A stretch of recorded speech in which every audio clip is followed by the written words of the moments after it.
Now at noon, major developments in 3 school districts across the state, including Portland Public, Salem-Keizer, and Newburgh. Thank you for joining us. I'm Christine Pitawanich. We begin in the Newburgh School District, where a new interim superintendent, Dr. Paula Radish, will now take the helm. School board members agreed to appoint Radish, a former Newburgh superintendent, at last night's meeting after the current superintendent, Stephen Phillips, announced this week he'd be taking a 2-month medical leave.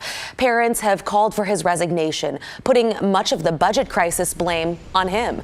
Just last month, the district learned it was a little under $4 million in debt. And at last night's meeting, school board members also said layoffs will be necessary. They say they've already notified the teachers union. I am sorry to those who will be losing their jobs. This was not your fault. I didn't want people to lose their jobs. Many of you know this has impacted us already, my family, and I don't wish it upon anybody else.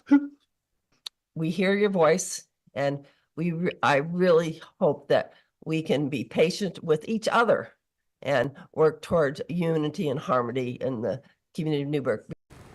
Board members talked about cutting roughly 60 positions next school year.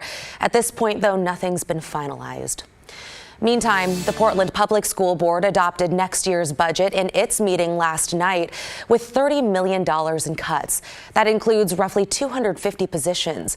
This comes after the board made a major budget amendment last month, moving $1.8 million from the district's reserve fund back into its racial equity and social justice contract budget. So without that amendment, budget cuts would have threatened after-school programs. And Salem-Keizer's school board also adopted a budget for next year with a 6-1 vote. It includes roughly $70 million in proposed cuts, which translates to roughly 400 positions getting the axe. The district says it's already notified the educators and other staff members who will be impacted. Okay, before we get to more of your local news headlines, Chris McGinnis in the Weather Center. Chris, a beautiful day today. I am standing in front of nothing. It's all gone. The cloud cover, that is. This is the visible satellite imagery over the last 3 hours. Of course, we had the morning clouds here in the northern Willamette Valley and up and down parts of the I-5 corridor. And you can watch as we put this into motion. Those just dissolve away. So we are clearing things out here, and most of the region is under a completely crystal clear sky, like the beach right now. This is a live look from Yaquina Bay. Camera bopping around here a little bit as well. The breeze at last check at South Beach State Park, which is just to the left-hand side of your screen here, left of the Yaquina Bay Bridge, or south of the Yaquina Bay Bridge, is gusting up over 30+ miles an hour right now. So it's a little breezy there. We've cleared things out in the Cascades. There's a pretty look right now at Mount Jefferson. And right now we're 63 degrees at PDX with the sky clearing nicely over downtown. 63 also in Hillsborough. King City checking in with 61, and the big perspective across the state in the 70s right now out towards the Dalles, where the breeze there, which was so gusty yesterday, has dialed back a little bit in the East Gorge. All right, for the remainder of today, full sunshine taking us into a 9 p.m. sunset. Christine, 9 p.m. sunsets. We get nearly a month of those starting today. We'll celebrate today with sunshine and a high of 76. Okay, thank you for that, Chris. I got to find housing and all this stuff because I don't think we'll have a place to stay for a while. But I imagine it'll probably be a month or more, I imagine. I mean, look at the size of the fire. That man is one of the many people displaced this afternoon after a fire burned through part of a Vancouver apartment complex last night. It happened at the Erica Village Apartments on Northeast 105th Street in Hazeldale. Investigators say the fire started on the second floor and spread, impacting 18 apartments and causing portions of the building to collapse. No word yet on an official cause. Fire crews say everyone living at the complex had to temporarily relocate because of the water damage and lack of power. The Red Cross has stepped in to help. And in Tigard, the Red Cross also helping people living in 7 units at an apartment complex on Southwest Durham Road and 108th Avenue. The apartments caught fire overnight. Crews were able to put out those flames, and fortunately, no one was hurt. At this point, no word on the cause, but KGW's Blair Best will have the very latest on this story coming up on our KGW evening newscasts. Today, a judge will hear arguments over whether the man accused of firing shots at more than a dozen traffic cameras around Portland should stay in jail before his trial. On Monday, Portland police arrested 28-year-old Chase Grijalva. He's accused of damaging 17 traffic cameras, causing more than $500,000 in damage.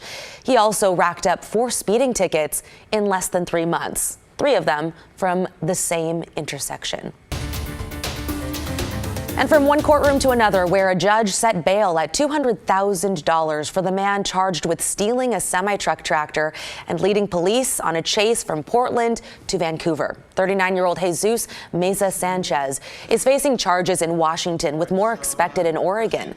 The chase started in Multnomah County on Monday and ended with a portion of I-205 in Vancouver temporarily getting shut down. Meza Sanchez also accused of ramming the truck into 2 sheriff's department vehicles yesterday in court. Prosecutors argued that he was a flight risk. Meza Sanchez will be back in court later this month. Now to an update on the Gresham firefighter who suffered severe burns to nearly half of his body after he ran into a burning home looking for a teenager he thought was still inside. KGW's Daisy Caballero has the latest after speaking with Gresham's fire chief. But this is certainly an outlier in my career and in the firefighting community. Gresham Fire Chief Scott Lewis is recalling what he now considers the worst firefighter injury he's seen in his 40-plus year career. Firefighter Spencer Tejadas is still in critical condition at Legacy Emmanuel Hospital. Chief Lewis says Spencer suffered burns to 45% of his body after running into this burning home in Gresham back on May 30th. Since then, he's been intubated and has undergone 3 surgeries on his burns, including skin grafts. We had what's called a flashover, where everything in the structure catches on fire all at one time, and Spencer was still inside, as were other firefighters when that happened. At this time, Chief Lewis says 3 firefighters were injured while searching for a teen with disabilities who may have been inside, which is when Spencer and the 2 other firefighters jumped into action, all to find out no one was home.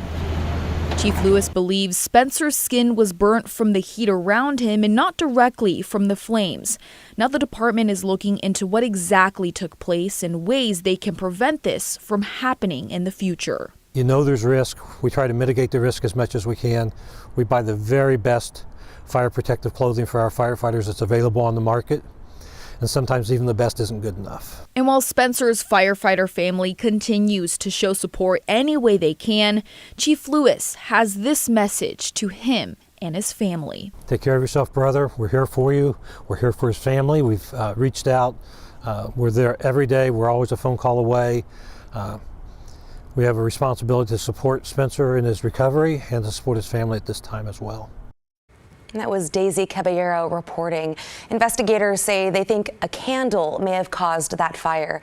If you'd like to write a letter of encouragement to Spencer Tejadas and his family, Chief Lewis says you can drop it off at Gresham Station 71, or you can also mail it to the address there on your screen, 1333 Northwest Eastman Parkway in Gresham.